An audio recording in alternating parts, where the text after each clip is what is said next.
Perkenalkan, nama saya Andreas Mayang, NIM 181402084, dan pada video kali ini saya akan demonstrasikan mengenai penggunaan DEX pada aplikasi Power BI untuk mengkalkulasikan pelanggan yang hilang atau lost customer pada suatu toko atau perusahaan, di mana video ini merupakan tugas pengganti UAS mata kuliah Data Warehouse dan Business Intelligence. Oke, selanjutnya saya akan demonstrasikan proses-prosesnya. Oke, yang pertama kita akan memuat datasetnya terlebih dahulu. Oke, kita bisa klik dapatkan data, lalu CSV. Selanjutnya kita lihat ada data dim customer dan internet sales, di mana data ini merupakan dataset yang saya ambil dari AdventureWorks DW SQL Server Database. Oke, adapun dataset yang diperlukan hanya dua, yakni dim customer CSV dan pack internet sales CSV. Oke, kita akan muat satu persatu. Pertama dim customer. Oke, buka. Kita tunggu sampai selesai. Klik muat. Oke, tunggu sampai selesai. Apa sudah akan muncul di sebelah sini ya, dim customer. Oke, selanjutnya kita akan memuat dataset yang kedua lagi dengan cara yang sama. Ini pack internet sales. Kita buka. Lalu kita muat dan tunggu. Oke, selesai. Dua yang sudah ada. Lihat datanya, terlihat di sini tabelnya, dim customer dan pack internet sales.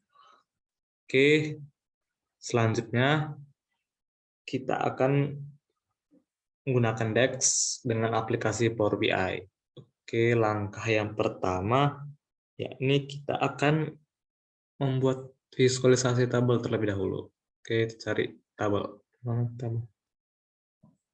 Oke, kita klik tabel. Oke, kita buka.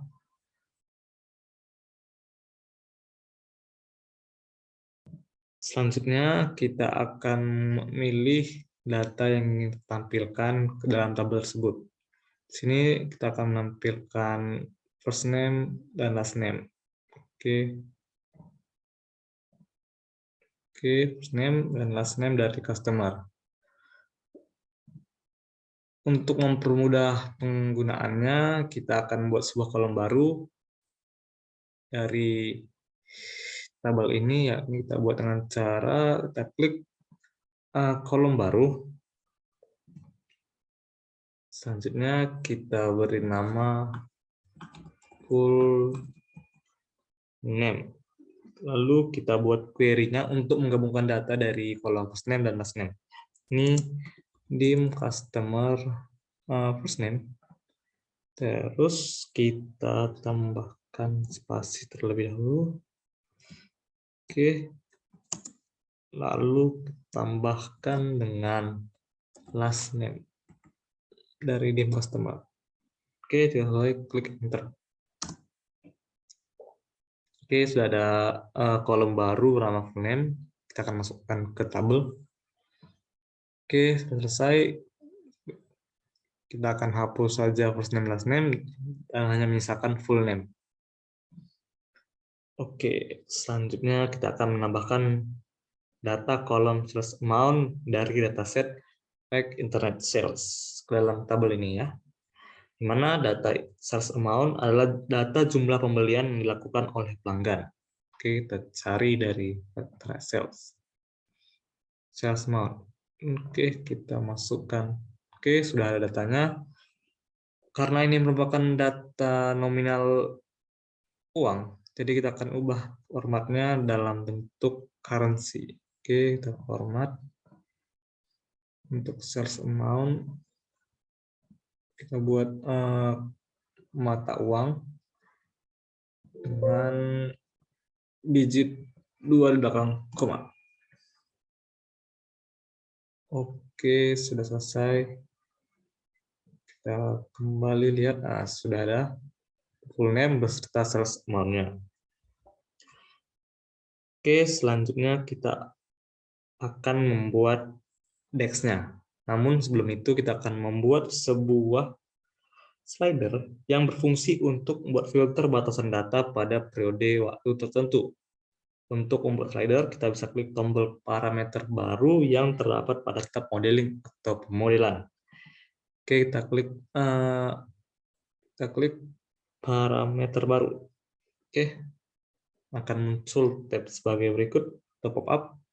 Kita isi sebagai berikut parameter namanya, tab parameter, jenis datanya bilangan bulat, minimumnya kita buat 3, dan maksimumnya kita buat 36, dan peningkatan 1, dan data defaultnya adalah 3. Jangan lupa dicentang. Setelah sudah, klik OK. Oke, sebuah parameter baru kita berhasil dibuat. Nah, lihat di sini. Oke, selanjutnya kita akan membuat slider lalu menampilkannya pada dashboard Power BI. Sini kita akan membuat card. Oke, ini card. Oke, dia akan menampilkan nilai dari parameter yang sudah kita buat. Selanjutnya kita juga akan membuat sebuah slider dari nilai parameter. Oke.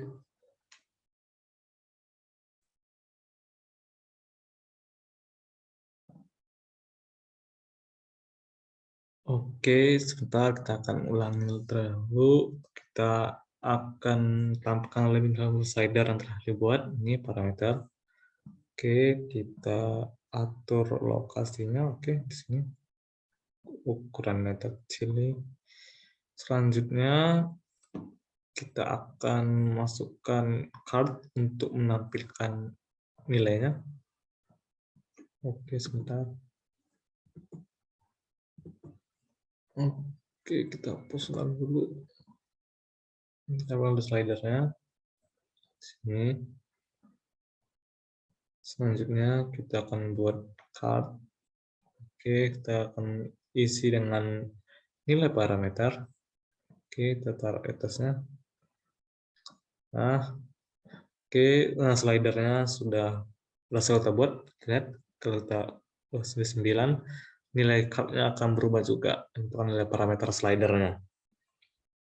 Oke, selanjutnya setelah kita buat slider dan parameternya, kita akan membuat query yang bertujuan untuk menampilkan data loss customer. Di mana pertama kita akan membuat sebuah measure atau ukuran untuk menghitung total pembelian yang dilakukan oleh seorang pelanggan pada periode waktu tertentu. Caranya seperti berikut.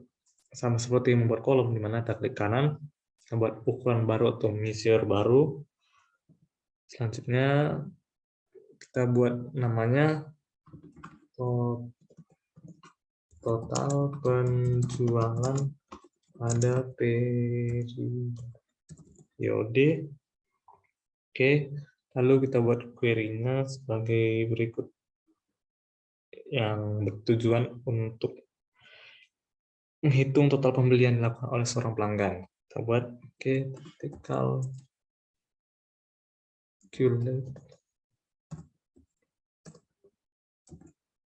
calculate.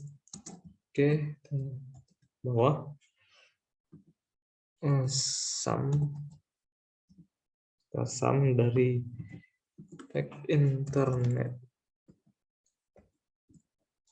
sales, yakni sales amount. Lalu selanjutnya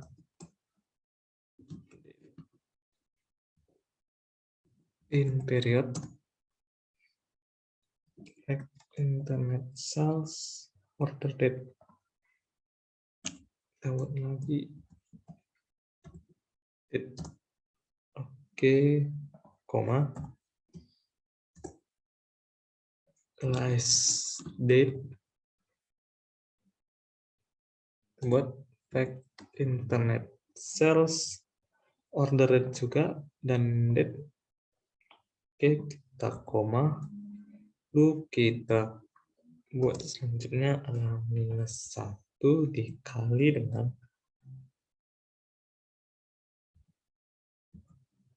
nilai parameter. Oke, di sini sebelum itu nilai parameter tadi kita lihat ada 9 ya. Oke, kita buat parameter selanjutnya adalah bulan, teman. Oke, klik teman. Terus kita tutup. Selanjutnya di bawah kita buat tutup kurung lagi plus 0. Oke, di sini saya akan jelaskan dari setiap query tersebut. Oke, pada ini kita akan buat calculate untuk mengkalkulasikan sebuah expression yang ada pada query ini, di mana kebetulan pada query ini terdapat query sum. Lalu function ini berfungsi untuk menjumlahkan nilai dari kolom sales amount yang terdapat pada tabel fact internet sales. Lalu pada function this in period ini berfungsi untuk melakukan filter berupa tanggal pada periode tertentu dengan menggunakan beberapa parameter, ya. Ini yang pertama ada parameter fact internet sale order date, ada last date, ada juga satu nilai parameter, mana nilai parameter akan berubah sesuai dengan slider, lalu parameter bulan. Oke, selanjutnya di akhir query tak lupa saya membuat +0, yakni berfungsi sebagai error handling, di mana apabila fungsi calculate mengembalikan nilai 0 atau misalnya tidak ada data pembelian dari customer, maka akan diganti dengan nilai 0. Oke, kita klik enter. Oke, kita sebentar ada yang error, kita cek terlebih dahulu.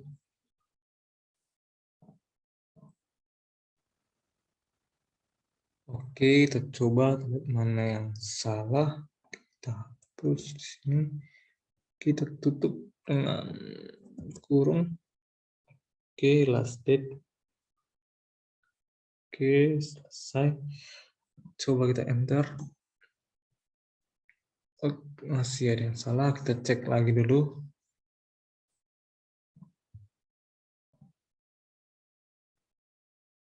Oke, tambahkan kurung, lupa ternyata di sini. Coba kita enter. Oke, masih ada yang error rupanya. Oke, kita cek lagi. Kita perbaiki kodenya. Sebentar. Coba kita enter. Oke, berhasil.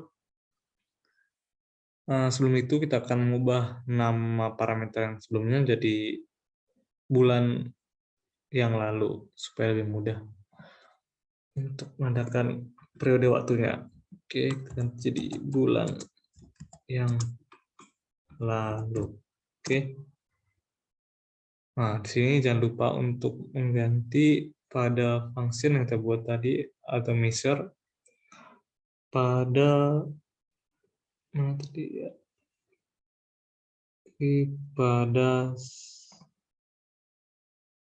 parameter total total penjualan pada periode. Kita ganti yang bulan yang lalu. Sudah pas. Oke. Selanjutnya kita akan coba untuk menambahkan measure yang tersebut tadi ke dalam tabel. Oke, kita coba. Ini kita taruh. Oke. Nah, kita akan coba kalkulasikan. Oke.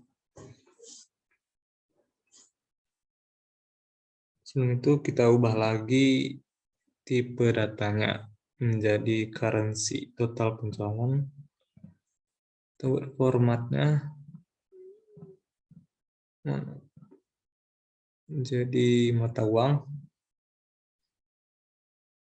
lalu 2 angka di belakang koma.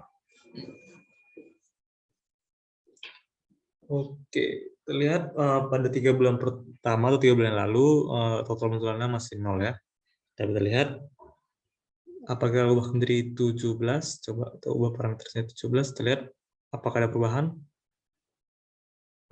Dapat kita lihat pada total penjualan periode untuk 17 bulan lalu, kita lihat sebentar dulu, ada perubahan total penjualannya, terlihat dibandingkan 3 bulan yang lalu, ada 0, sedangkan 17 sudah ada angkanya. Oke, selanjutnya kita akan membuat sebuah measure baru yang berfungsi untuk mendefinisikan apakah seorang pelanggan adalah customer atau bukan. Oke, kita akan buat query baru. Di sini kita buat query ukuran baru. Kita akan beri nama lost customer.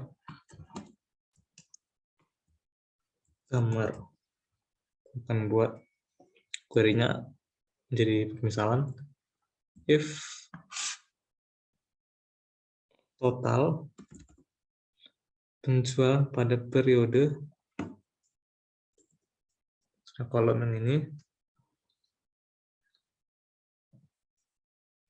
kita lihat jika datanya tidak ada, maka kita akan definisikan sebagai data minus atau tidak ada data. Sedangkan apabila salah atau terdapat data, kita akan buat apabila tidak ada data, kita buat jadi lost customer.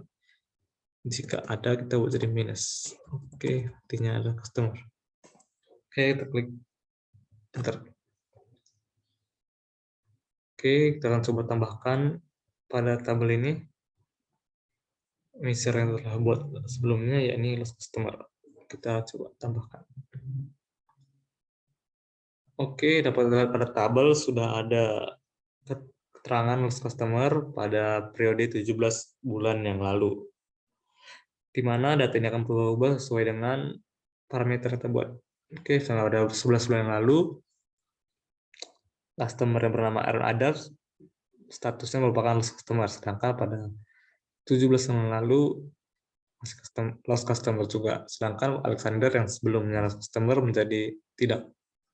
Oke, selanjutnya kita akan membuat measure baru lagi. Oke,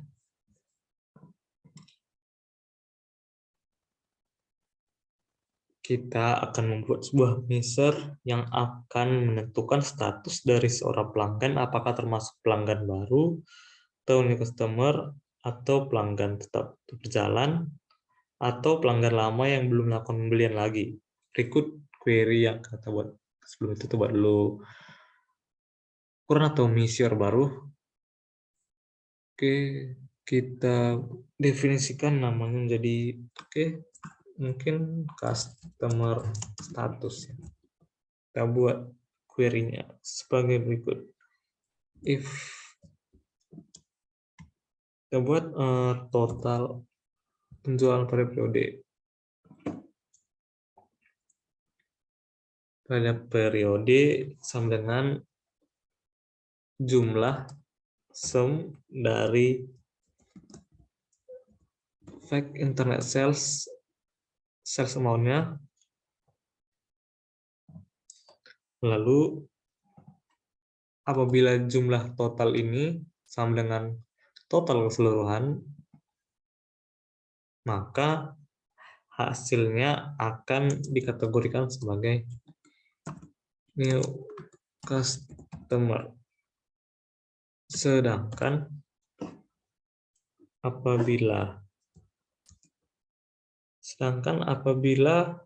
kita buat lagi permisalan fact internet sale-nya itu total penjualan pada periode sama dengan 0, maka kita akan kategorikan sebagai all customer. Dan apabila false, kita kategorikan sebagai ongoing customer. Oke, kita tutup. Jangan lupa kita coba berhasil. Oke, berhasil. Untuk mencobanya, kita bisa tambahkan data tersebut atau miser tersebut ke dalam tabel. Oke, kita coba. Kita coba tadi customer status. Oke. Nah, kita lihat sudah ada keterangannya all customer atau new customer. Nah, 17 bulan lalu kita ubah menjadi 3 bulan lalu, tidak ada perbedaan datanya. Oke, status. Oke, setelah kita menambahkan kolom customer status, kita dapat melihat bagaimana status customer dari periode waktu tertentu 3 bulan lalu. Kita lihat dalam 16 bulan lalu statusnya telah berubah. Oke, hal ini didasarkan dari angka sum yang ada pada query-nya. Lihat. Misalnya total penjualannya sama dengan total penjualan keseluruhan, maka pelanggan tersebut dikategorikan sebagai new customer. Namun apabila pelanggan tersebut tidak melakukan pembelian pada periode tersebut atau nol, maka pelanggan tersebut merupakan pelanggan lama atau all customer. Namun, apabila kedua kondisi di atas tidak terpenuhi, maka pelanggan tersebut akan dikategorikan sebagai ongoing customer. Oke, kita lihat perbedaannya dari 16 bulan lalu dan 3 bulan lalu. Oke,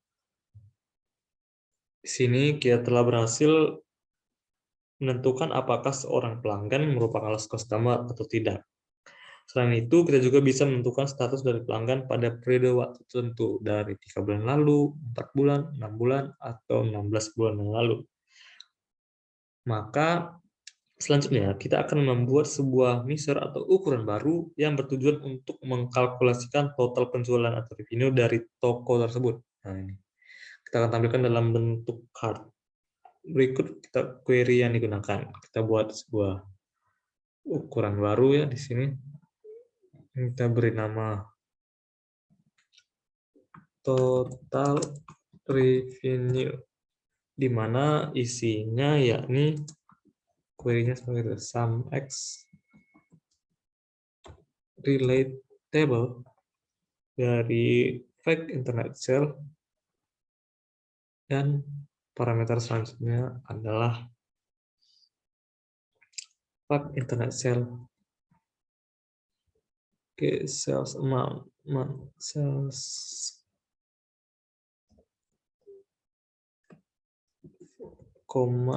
fact sales amount. Oke, kita tutup. Oke, kita akan tampilkan dalam sebuah card.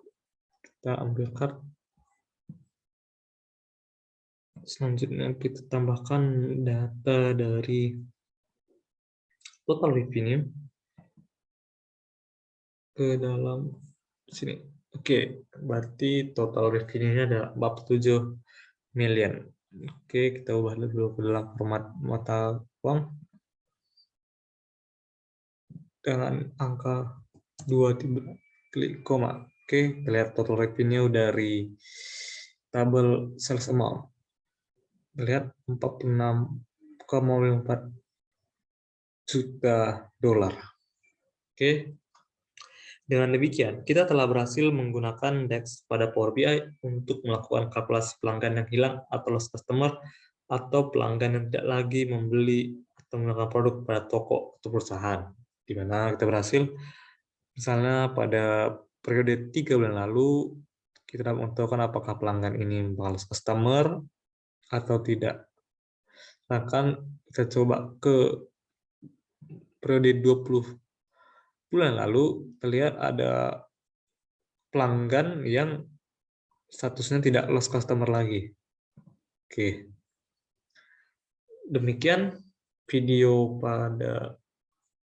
dan demonstrasian penggunaan DEX pada Power BI untuk mengkalkulasikan data pelanggan yang hilang. Jika ada salah dan kesalahan kata, saya ucapkan mohon maaf. Sekian dan terima kasih. Sampai jumpa di video selanjutnya.